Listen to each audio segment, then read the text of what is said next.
Спасибо, спасибо, спасибо. Секрет заключается в том, сперва фаршируется рыба, гостей приглашают потом, гостей приглашают потом. Здравствуйте, дорогие телезрители! В эфире кулинарное шоу «Секреты татарской кухни». И сегодня на нашу кухню мы пригласили солиста и руководителя клезмерского ансамбля «Симха» Эдуарда Моисеевича Туманского. Встречаем! Добрый день! Здравствуйте, Эдуард! Здравствуйте! Рада вас видеть. Зная вашу традицию, вот я принес такой маленький вам сувенирчик. Позвольте. Это ханукальный светильник, он называется минора. На праздник Ханука он зажигается каждый день по одной свечке. Это все приносит удачу, благополучие? Ну, это вам точно принесет удачу. А это самая и главная задача подарка.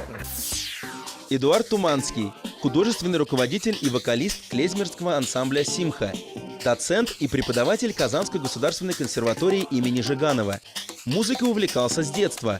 По первому музыкальному образованию – скрипач. Окончил КАИ, где активно участвовал в СТЭМе – студенческом театре эстрадных миниатюр. После КАИ работал в Ульяновской филармонии, а потом вернулся в Казань, где закончил консерваторию по классу вокала у профессора Владимира Александровича Воронова. В клезмерском ансамбле «Симха» начинал вокалистом, а с 2001 года стал художественным руководителем ансамбля. Эдуард Туманский – основатель Международного фестиваля еврейской музыки, который проходит в Казани ежегодно с 2012 года. Эдуард Моисеевич, большое спасибо за подарок.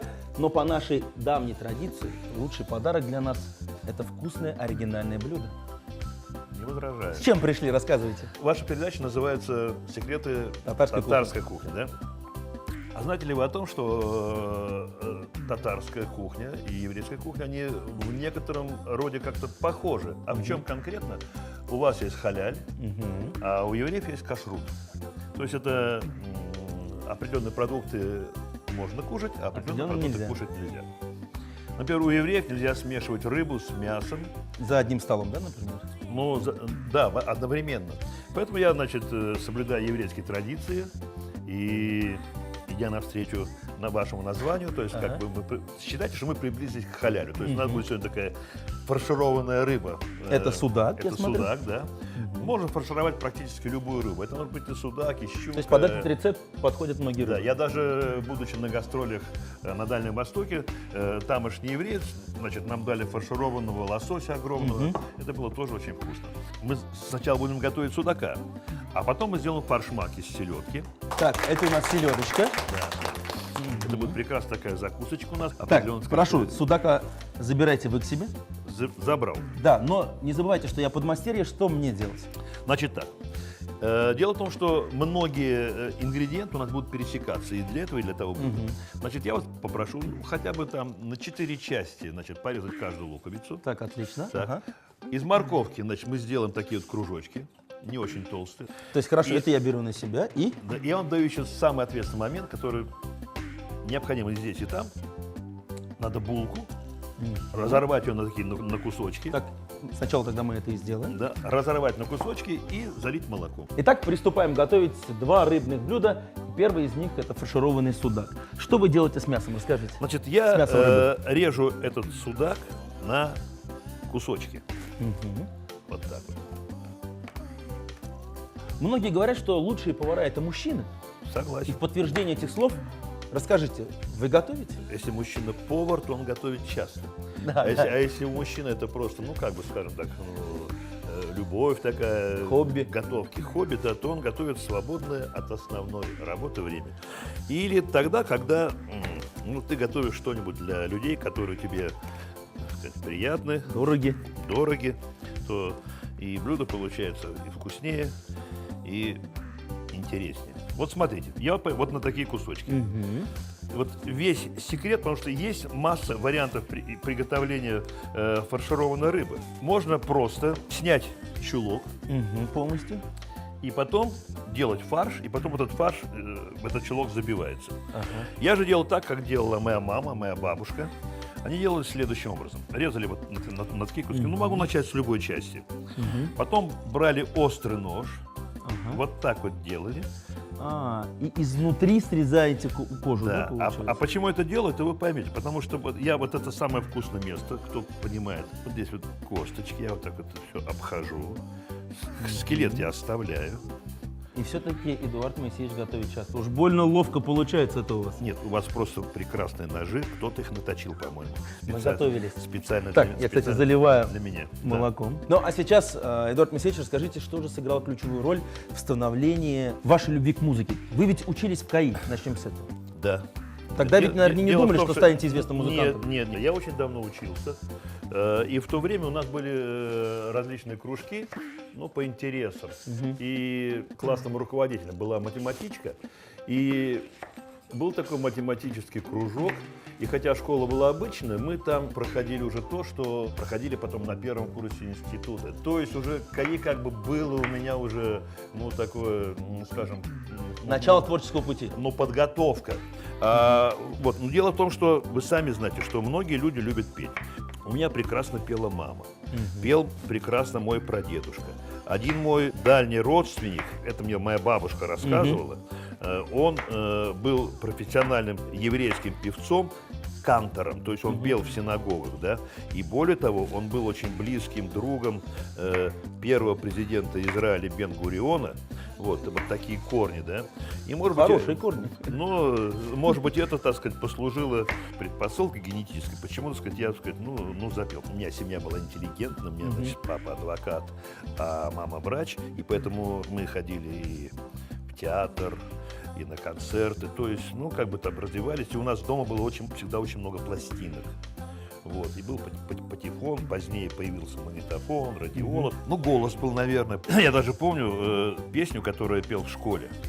Это была такая песня. «Я первый ученик среди ребят, пятерки мой дневник, как ласточки летят. Теряю счет, пятерки круглый год, и дома уважение, и в школе мне почет». А хор пел: «Ха-ха, почет, совсем наоборот, 4 двойки в табеле, позорный счет». Такая длинная песня. Я был маленький мальчик, с такой, с кудрявой головой, и бегал в валенках по горке ледяной. Это уже другая песня, да? Ну, вроде все готово. Сейчас переходим. Позвольте, я в этот посмотрю. вот- Да, Зрителям покажу. Вот такое филе у нас получилось. да, это филе. Причем судак как лежал красиво, практически так и остался. Он лежать. такой немножко сдулся. Да, сдулся. Так, что мы делаем с филе? Берем, значит, сдувшегося судака мы немножко В стороночку. так, в стороночку. Значит, нам надо будет сюда добавить лук. Я вот Так, возьму возьмите, пожалуйста, я сейчас пока дорежу морковку. столько. Я все делаю на глаз. Так, а морковь, кстати, мы пока можем отложить, да? А В сторонку. морковь можно отложить. Ну, да пусть будет так. Вот эта штука, значит, надо ее, чтобы не было очень жидкой, я так вот. Да. Так, ну а мы продолжаем разговор. Я Закончили вы КАИ. Так. Что случилось дальше? А дальше я уехал на гастроли. Сразу же. Дело в том, что вот это как бы такая отдельная история. Одним из таких факторов выбора КАИ был еще тот, что в КАИ был СТЭМ, студенческий театр эстрадных миниатюр, но там был большой оркестр, там были музыканты. Впоследствии многие музыканты стали, я не побоюсь этого слова, стали украшениями оркестров больших, оркестр Лунстрема, оркестр Кролла, оркестр Людвиковского. То есть там работали музыканты, кто играл в стеме. И до сих пор руководитель этого оркестра Анатолий Василевский, он до сих пор руководит джазовым оркестром, который все знают. Он у нас в Казани, так сказать, единственный такой коллектив. Толя, привет. Если ты меня смотришь. Так, да. кстати, я пока подготовлю блендер. Давайте блендер, Ага. да. Это было таким знаковым местом. И, короче, я поступил и в КАИ, и в СТЭМ сразу же. Потому что да, там меня сразу же, так сказать, прослушал Семен Каминский, Олег Зиссер. И я сразу же стал, так сказать, частью вот этих людей. Они меня воспитывали, и я стал таким образом музыкантом. Еще в консерваторию я не поступил. Ну, в консерваторию мы Об чуть этом- позже, об да. этом Ну, давайте а сейчас включим, да. блендер, да. Давайте немножечко. Дорогие зрители, благодаря нашему блендеру и нашему хорошему настроению, Тут тоже еврейская фамилия Блендер. блендер, кстати, да, получился у нас такой шикарный фарш. Так. Что Я мы добавим? поручаю, Руслан, разбить одно яйцо. Добавляем туда, отлично. Вот сюда. Ну, чтобы была такая коллективная работа. Работа, да. Да. Так. Сейчас я попробую перемешать. Перемешиваем. Надо приготовить соль и перец. Так. Давай будем сразу солить и перчить. Я делаю все на глаз. Так, посолили. Я бы еще просто... Давайте, соль. давайте. Рыба любит соль она. Да. Так, и И черный перец. Да, обязательно. Все тщательно перемешиваем. Тщательно. А давайте бросим одно еще яйцо, чтобы не говорили, что евреи жадные. Да-да-да. Одно то яйцо от скатом. татар добавим. Так, Да. пожалуйста. Отлично. Я лучше руками это все перемешаю. Вот так. Ну и продолжаем. Продолжаем. Мы все-таки вот должны плавно перейти к нашему любимому ансамблю.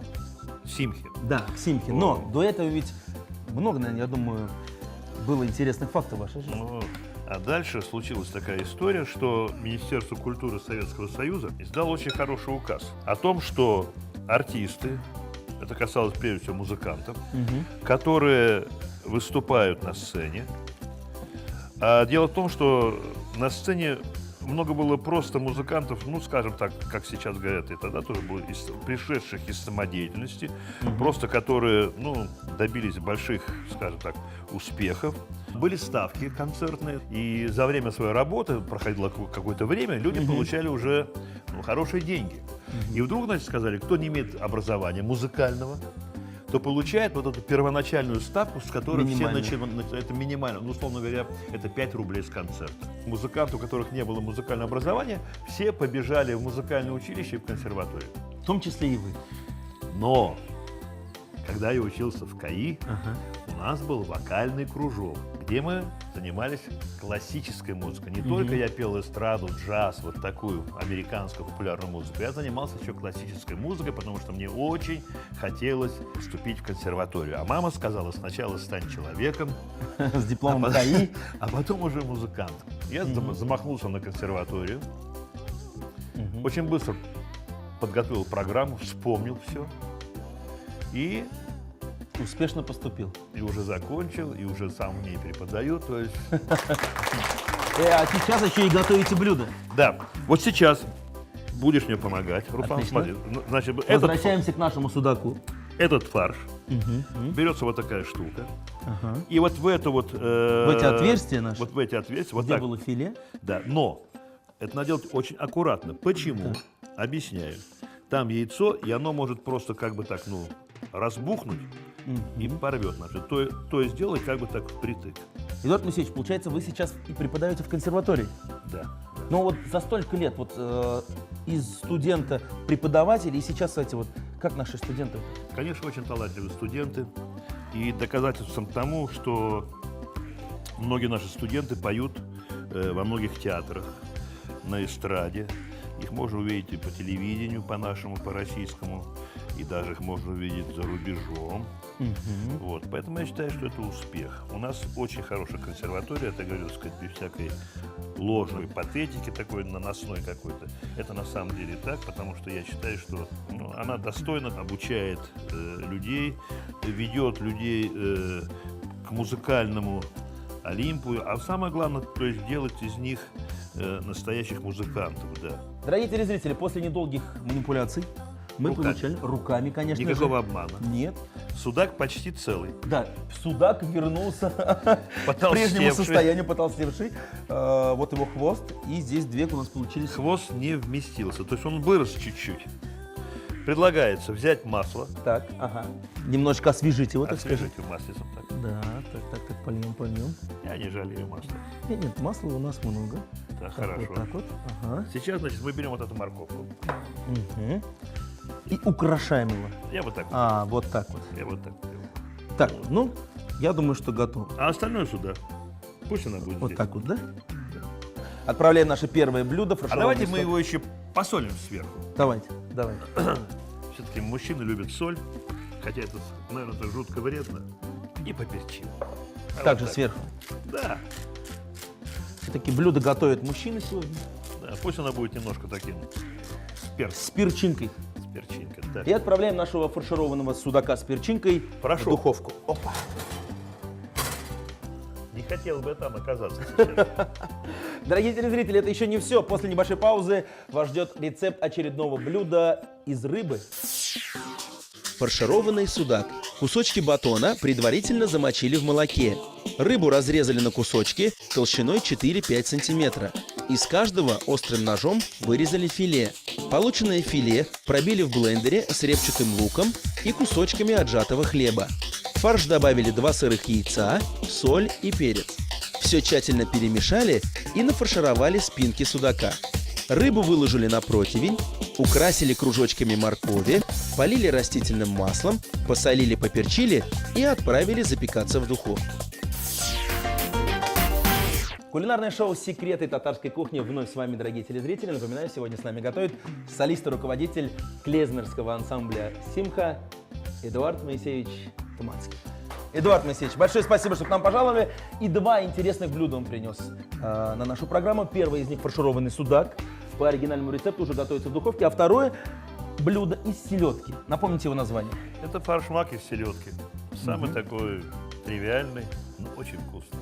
Здесь филе селедочки у нас, яйца отварные вижу, лук, который мы уже почистили. Зеленое яблоко. Понадобится одно. Так, давайте я возьму его. Ага. Так, и традиционная Булка. булочка, замоченная в молоке. Она у нас уже готова. Итак, приступаем. Надо порезать. Пожалуйста, рыбу я все-таки отдаю вам.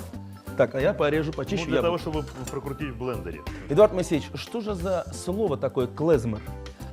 Ну, это Клезмерский. такие музыканты, которые бродили по местечкам, играли музыку. Ну, в то время они не были, конечно, профессионалами, но они были такими любителями очень высокого уровня. Многие из них были мировыми знаменитостями. Они играли свадьбы, какие-то торжества, там и грустные события. И с местечка в местечко переходили. В наше время это уже превратилось в такое мощное движение. Профессиональные музыканты играют эту музыку. Очень много клезмеров в Германии, в Америке, вообще по миру очень много. Наш ансамбль «Симха», он является своего рода оригинальным, потому что создатель нашего ансамбля Леонид Сунц, он делал его по подобию вот такого классического клезмерского состава. Единственное, чем мы отличаемся, то, что у нас вместо контрабаса у нас бас-гитара, и вместо аккордеона у нас клавишник. Вот. А остальные инструменты, кларнет и скрипка, и наши аранжировки, они очень такие аутентичные, они как раз вот из той старой клезмерской жизни. Давайте начнем одно яйцо. Сейчас мы покрушим туда. Да, покрушим. Так, селедочки, яблоки и лук. И масло, да, я еще вижу сливочное. Сколько всего людей работают в вашем ансамбле? Музыкантов? В нашем коллективе сейчас работает, Чуть-чуть? ну вот так пусть будет, да. Яблоко там есть. Так, да, и лучок сейчас. Лучка. Так. 6 человек работают в нашем коллективе. Мы часто сотрудничаем с другими коллективами, и к нам присоединяются различные музыканты, которых мы приглашаем на наши совместные концерты. Будем крутить. Так, все готово, да. Ну, давай я еще брошу. Давайте немножечко. Все-таки селедка — это главное, что вот в этом. Главный ингредиент этого блюда. Есть контакт. Да, почти как в Каю у нас. Так, первая партия готова. Сейчас все мы это... У нас партия одна. Партия у нас одна. У нас нет первой, второй. У нас партия фаршмак называется. Так, Вот. перекладываем. Можешь попробовать. Прямо лезет. Уже чуть-чуть. Нет, это уже готово. Да? Очень вкусно. Причем я никогда такого не ел. Наш ансамбль, он успешно гастролирует, очень много концертов. Мы продолжаем вот ту традицию, которую, ну скажем так, громкими словами, которую нам завещал Леня Сонц. Так, сейчас яблочко. Яблочко. Достаточно. Лучок. Достаточно. Сейчас яйцо покрошим. И мы стараемся то, что он делал, ту музыку, которую он играл, все это сохранилось. У нас очень много, вот буквально на днях был концерт в Большом концертном зале с военным оркестром. Я о таком еще не слышал никогда. То есть это впервые было такое сочетание? Ну, для Симхи это точно впервые. А вот было ли это где-то еще, этого я не знаю. Так что я думаю, мы здесь выступили в роли, так сказать, пионеров. Как публика восприняла вот это? Ну, я хочу сказать спасибо нашей публике, потому что это люди не случайные. Кто один раз попал на концерт Симхи, уже старается попасть сюда еще и еще раз. А мы пытаемся не делать концерты однообразными. У нас еще много будет впереди. У нас будет, во-первых, я надеюсь, фестиваль еврейской музыки в Казани международный. У нас здесь намечается ряд еврейских мероприятий. Ансамбль готовится поехать на гастроли. Ансамбль готовится принять участие в фестивалях, которые состоятся на Дальнем Востоке. Это в Биробиджане. То есть у нас, как говорится, очень много планов. И единственное, чтобы на это хватило времени. Я уверен, что у вашего ансамбля все планы сбудутся. И, кстати, наши кулинарные планы тоже должны уже Но они отразиться на нашем столе они праздничном. потихонечку так подходят. Поэтому сейчас мы вторую партию перемешаем в блендере и будем накрывать на стол. Форшмак. Яйца отварили вкрутую и остудили. Кусочки батона замочили в молоке. Яйца, филе сельди, отжатую булку, лук, яблоко и сливочное масло взбили при помощи блендера. Можно добавить немного черного перца и лимонный сок. Готовый форшмак убрали в холодильник на 1 час, а подавали на слегка обжаренных гренках. Дорогие телезрители, если вы не успели записать рецепты наших рыбных блюд, мы ждем вас в нашей группе ВКонтакте. Готовьте свои самые любимые блюда и делитесь кулинарными секретами. А также не забываем подписываться на наш канал на YouTube. Эдуард Моисеевич, пробуем? Прежде чем попробовать, я вспомнил совершенно случайно, вот клянусь, я это не готовил, да? Когда я увидел эту фаршированную рыбу, куплет из песни с недавнего концерта. Спасибо, спасибо, спасибо, секрет заключается в том, сперва фаршируется рыба, гостей приглашают потом, гостей приглашают потом. Так Браво, что браво. теперь можно кушать. Начать, я думал, Закусочки, да? Да, закусочка. Вот берем. Расскажите, как это пробуем? Ну, у нас в данном случае греночка такая. Ага. Так, Мужчинам я рекомендую бородинский хлеб, черненький. черненький. Так, ложечка. Можно ложечкой, да. И вот так вот. Можно маслица, можно нет. Кто как любит. И вот так вот берем, и вот так Ага. вот сюда намазываем. Так Начинаем вот, пробовать? да.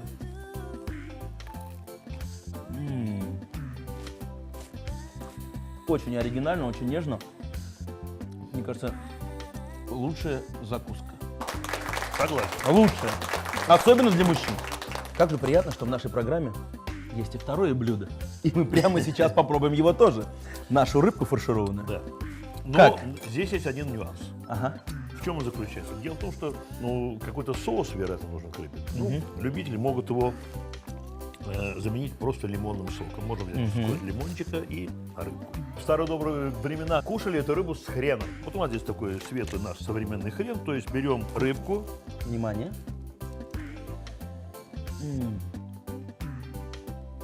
Если человек закрыл Удивительно. глаза, значит ему очень понравилось. Очень вкусно. Спасибо. Нежно. Браво, маэстро! Эдуард Моисеевич, как и у каждого музыкального концерта, у нас тоже есть финал. И у нашего кулинарного шоу он уже настал. Очень Еще раз вам вкусный большое финал. спасибо. 2 кулинарных шедевра мы сегодня попробовали, и оба они были из рыбы. Оба получили от меня 5 баллов. Спасибо. Спасибо. Еще раз большое спасибо. Спасибо. Ну и есть такая еврейская традиция. Еда, это немножко веселье какое-то, и танцы, и, конечно, песня. И есть такая песня, которую все, безусловно, знают.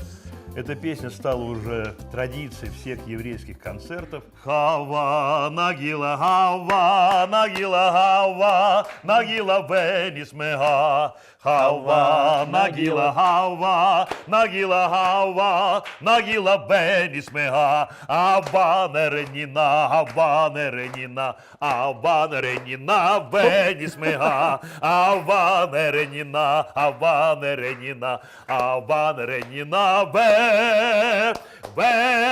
венисмега.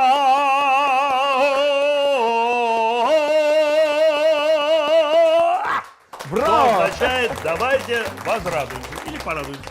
Это была программа «Секретной татарской кухни». У нас, как всегда, очень весело и, самое главное, очень вкусно. До новых встреч. Пока-пока, дорогие друзья. Слава Богу.